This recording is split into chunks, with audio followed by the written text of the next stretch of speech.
Olá pessoal, vamos continuar então os nossos estudos, conversando agora um pouquinho sobre a temática do paradigma internacional relacionado ao dever do Estado brasileiro de não realizar revitimização de mulheres durante o acesso à justiça, né? Então, antes de eu começar, eu vou fazer rapidamente aqui com vocês um breve panorama sobre a evolução vitimológica, né, do relacionamento entre a vítima e o sistema de justiça criminal.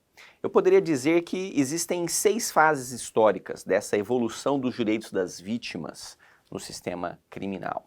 Nós temos um primeiro momento com a edição do Código de Processo Penal em 1941, que eu chamaria da fase do esquecimento, né? Nesse momento, as mulheres, as vítimas, né, elas eram vistas meramente como objeto de prova, elas não eram um participante relevante do sistema criminal. Havia uma ausência de regulamentação de direitos, alguns poucos direitos, né, relacionados à constituição de assistente da acusação, à ação penal privada subsidiária da pública, mas ainda assim uma participação muito limitada e ainda assim condicionada à constituição de um advogado para intervir no processo. Eu diria que a segunda fase da evolução vitimológica está relacionada com o advento da Constituição de 1988, momento em que surge, portanto, uma promessa de que as vítimas terão um novo tipo de tratamento no âmbito do sistema de justiça. Talvez a norma mais importante aqui seja o artigo 245 da Constituição Federal Brasileira, que estabelece que a lei disporá sobre as hipóteses e condições em que o poder público dará assistência aos herdeiros e dependentes carentes de pessoas vitimadas por crime doloso, sem prejuízo da responsabilidade civil do autor do delito. Portanto, a ideia de que o Estado possui uma postura ativa em promover o ressarcimento do prejuízo derivado do crime, de dar assistência às pessoas que são vítimas de crimes violentos, né? Ainda que limitado ali, né, às pessoas carentes, portanto, que não tenham recursos, mas ainda assim uma nova postura. Especificamente no tema da violência doméstica e familiar contra a mulher, o movimento feminista à época fez um forte lobby durante o processo constituinte para que houvesse a inserção do artigo 226, parágrafo 8º, que estabelece que o Estado assegurará a assistência à família na pessoa de cada um dos que a integram, criando mecanismos para coibir a violência no âmbito das suas relações. Portanto, um mandamento constitucional de eficiência da intervenção do Estado para coibir a violência doméstica e familiar. Bom, após essa fase da promessa, né, de novos tempos para a vítima no sistema criminal, temos uma possível terceira fase que seria com o advento da Lei 9.099 do ano de 95. Eu chamaria ali de uma fase de um esboço incompleto. Pela primeira vez no sistema criminal, a vítima passa a ser o centro das atenções, com a Lei 9.099. Né? A introdução da ideia de reparação dos prejuízos das vítimas como a principal intervenção da justiça criminal.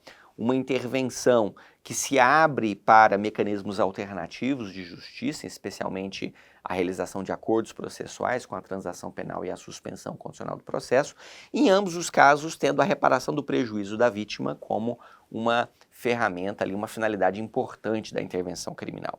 O problema da Lei 9.099 é que ela não incorporava a perspectiva de gênero. É uma lei que funcionava bem para um acidente de trânsito, para uma briga de vizinhos, mas ela não dava respostas adequadas para o problema da violência familiar, porque desconsiderava todas as relações de poder que estão embrincadas nesse complexo fenômeno social. E, portanto, a Lei 9.099, apesar de ter sido um avanço importante em outras áreas, ela se mostrou desastrosa no contexto específico da violência doméstica e familiar contra a mulher, mulheres sendo conduzidas às audiências para se retratarem de representação, para pedir arquivamento de processos, e quando, com muita luta, havia alguma responsabilização, era uma pena de doação de 1 ou 2 cestas básicas, o que claramente não representava uma resposta adequada para o fenômeno da violência doméstica. A verdadeira revolução vitimológica no âmbito nacional, ela ocorre com a Lei Maria da Penha, né? Então, a Lei 11.340 de 2006, ela nasce ali sob o signo de uma forte participação democrática, o movimento de mulheres e feministas demandando pela edição da lei que acabou sendo batizada como Lei Maria da Penha. E pela primeira vez eu tenho uma lei que tem o seu centro nas necessidades da vítima do crime, no caso a mulher em situação de violência doméstica, uma lei que não trabalha só na perspectiva criminal punitiva, mas que, pelo contrário, ela tem como ponto de partida um conjunto de políticas públicas integrais, transversais, multidisciplinares, focadas na prevenção da ocorrência de novos episódios de violência, uma atenção especial à proteção da vítima do crime, a mulher em situação de violência, criando, portanto, as medidas protetivas de urgência, que foram uma revolução na perspectiva processual, e trazendo novas diretrizes relacionadas à responsabilização do ofensor.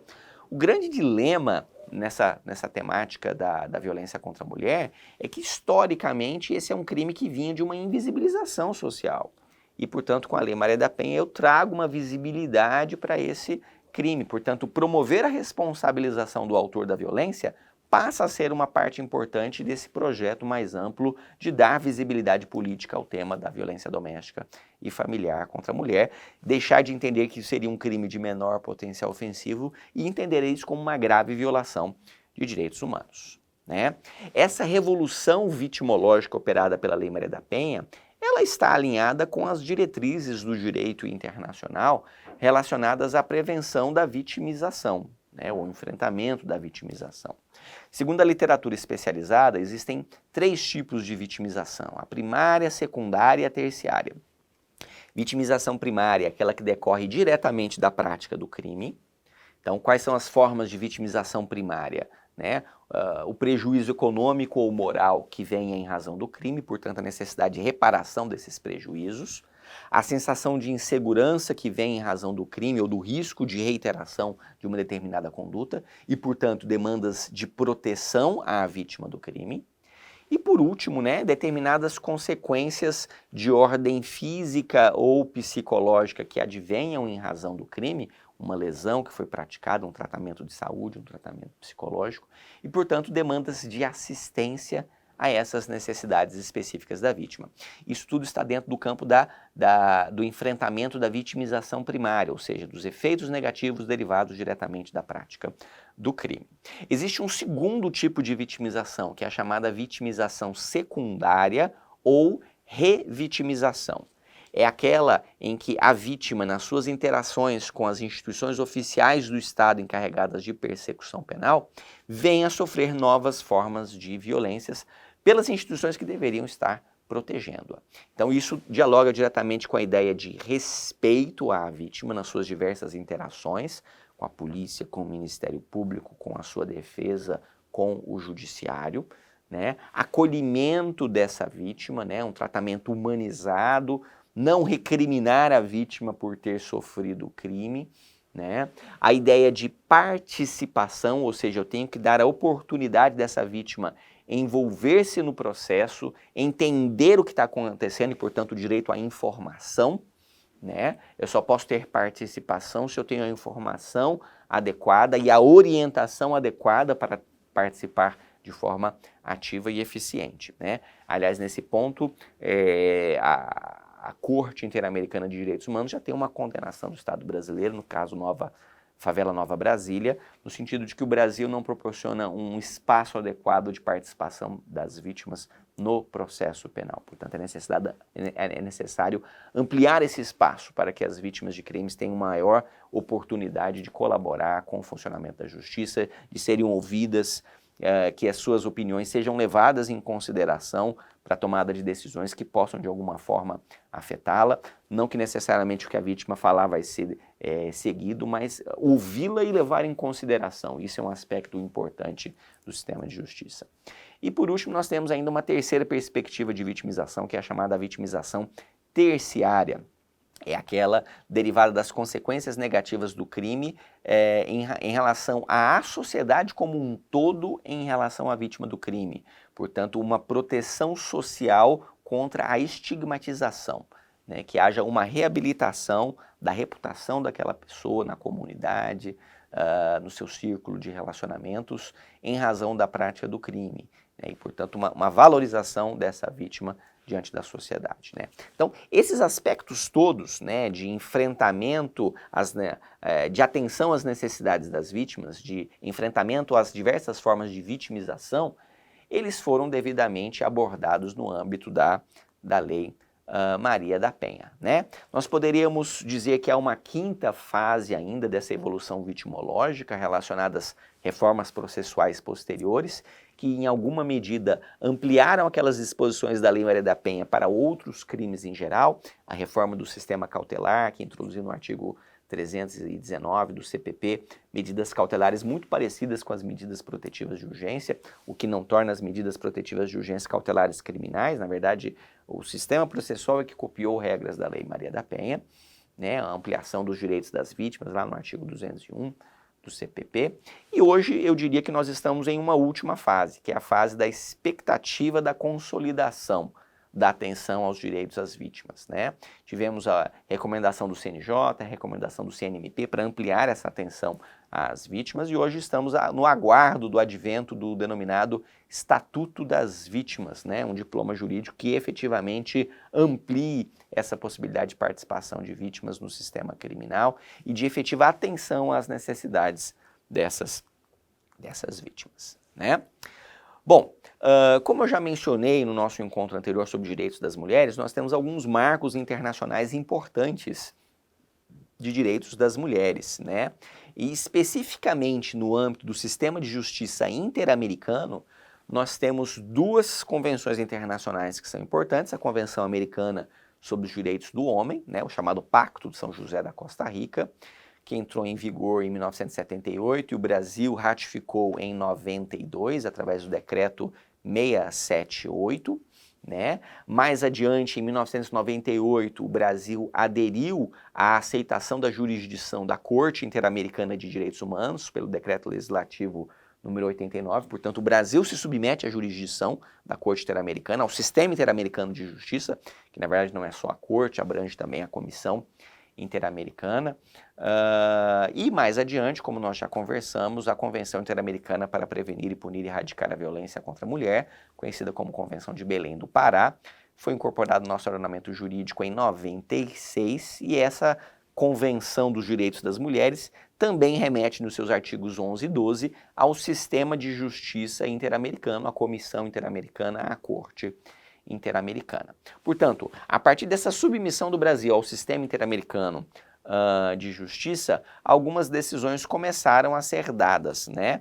Então, o Brasil aderiu em 98, logo depois, em 2001, veio a primeira condenação do Estado brasileiro, nesse caso por um relatório expedido pela Comissão Interamericana de Direitos Humanos, no caso Maria da Penha Fernandes.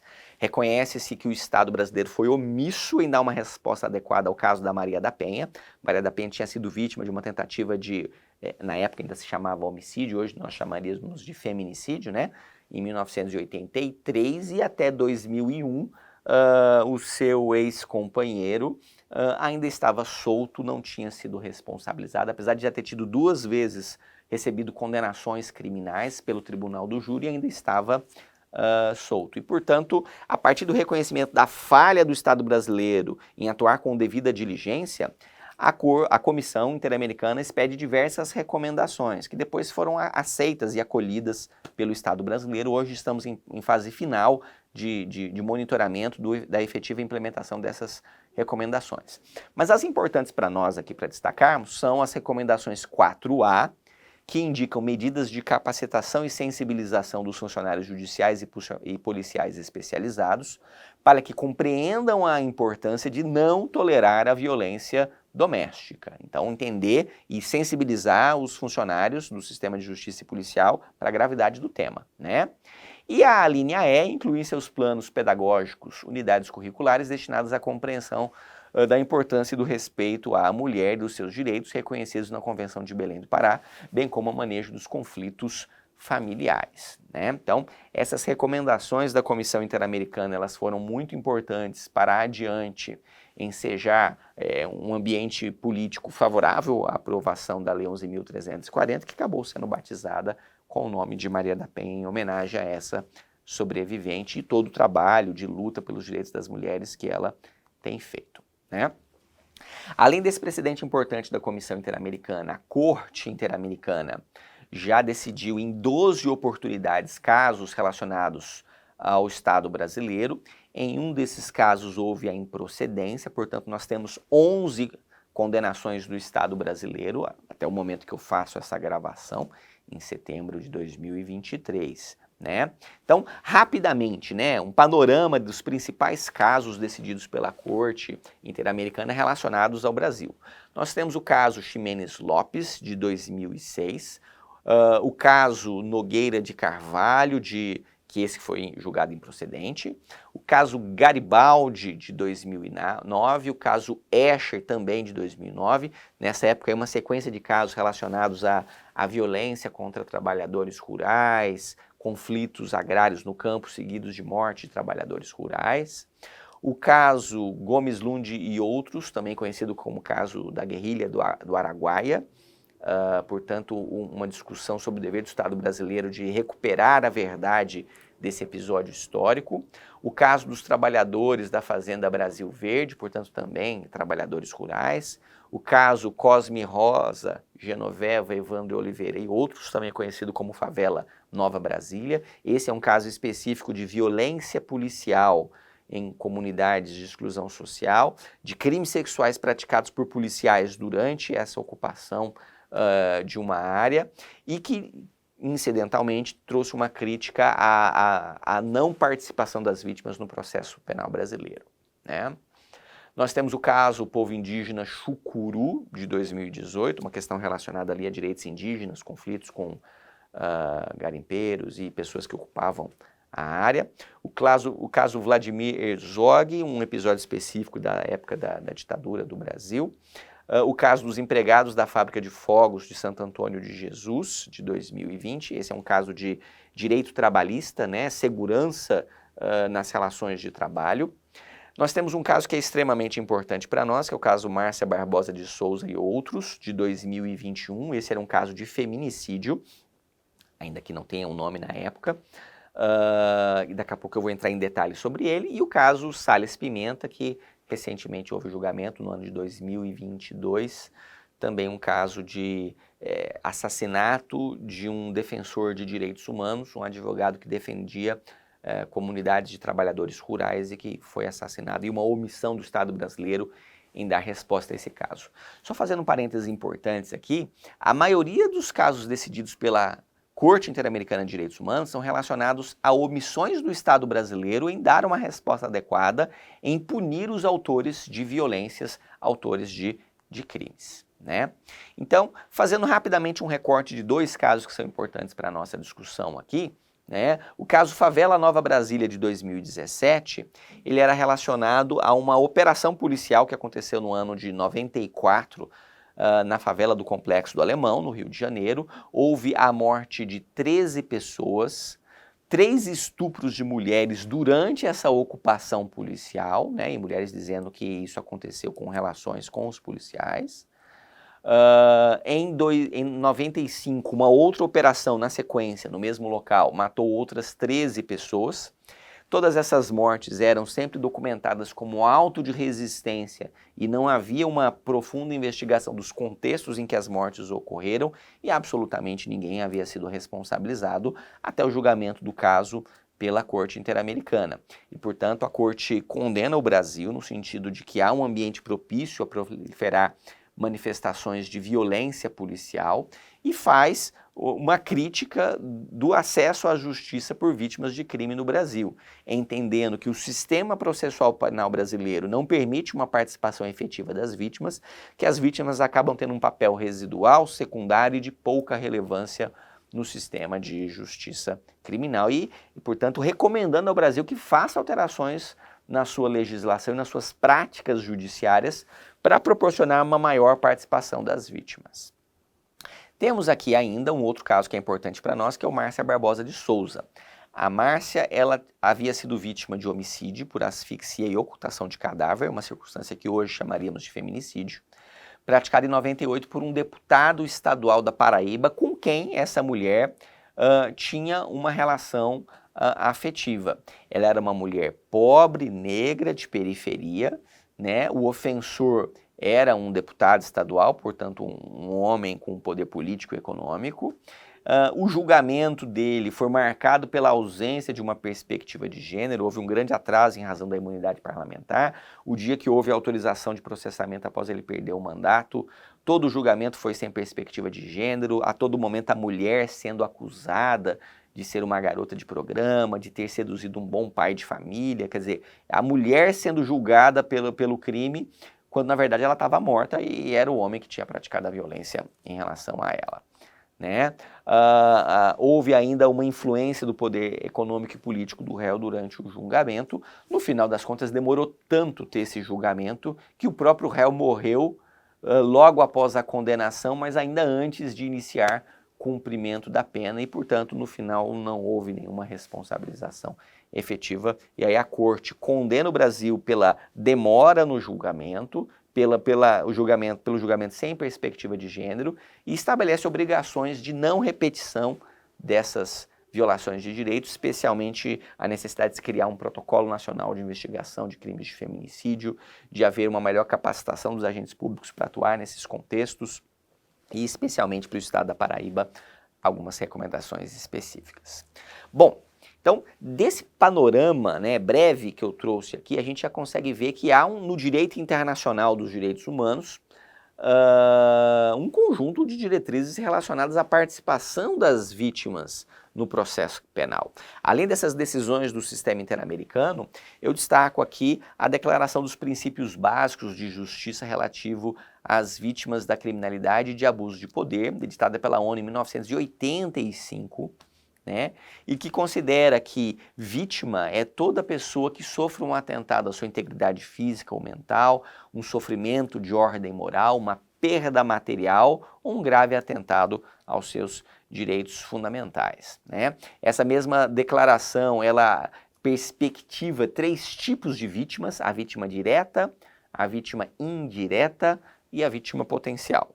Então, a vítima direta é aquela que diretamente sofreu a violência ou a agressão. O ponto importante aqui é que a declaração reconhece a possibilidade de vítimas individuais ou coletivas, né? Então, vítima individual é aquela que diretamente sofre a violência, e uma vítima coletiva é quando um conjunto de pessoas está, todo aquele conjunto de pessoas, sofrendo uma determinada forma de violência, né? Às vezes a gente vai pensar num primeiro momento ali na questão do genocídio, né? Um crime contra um conjunto de pessoas, mas o importante destacar aqui é que também a violência doméstica e familiar contra a mulher tem uma dimensão individual, mas tem uma dimensão coletiva. Individual é aquela mulher que sofre a violência, mas toda mulher que sofre a violência, ela sofre a violência porque há um conjunto de normas socio-histórico-culturais que normalizam e justificam aquela violência. Portanto, quando um homem pratica uma violência contra uma mulher, não é só aquela mulher que está sofrendo. Todas as outras mulheres também estão sofrendo aquela violência, porque ao praticar uma violência que replica um modelo de comportamento, aquele homem está, em última análise, normalizando aquele conjunto de normas que justificam a prática daquele ato de violência. E ao normalizar, ele está reafirmando a vigência dessas normas, a inevitabilidade daquela violência disciplinar derivada de não cumprir os papéis de gênero e, portanto, todas as mulheres sofrem aquela violência, né? Para além dessa dimensão coletiva lato sensu, né, nós ainda podemos pensar efetivamente de crimes contra mulheres com uma perspectiva coletiva, quando um mesmo ofensor pratica um crime contra um conjunto muito grande de mulheres.